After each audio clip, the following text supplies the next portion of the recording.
For the repair of the sewage probe sensor by Taiko Kikai, the following procedures were necessary. Replacement of various electronic components and general cleanup of the unit. For testing we use a 5-volt DC power supply and a multimeter. Since we do not have a tank large enough to fully accommodate the sensor, we are testing it manually by giving it the corresponding stimulus by hand at the 3 levels, low, high, and high-high. When touching the sensor at the low position, the reading is 2.8 mA.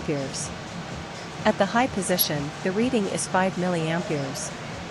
At the high position, the reading is 10.5 mA. It is now clear that the sewage probe sensor by Taiko Kikai is working successfully and is ready to be delivered to the client.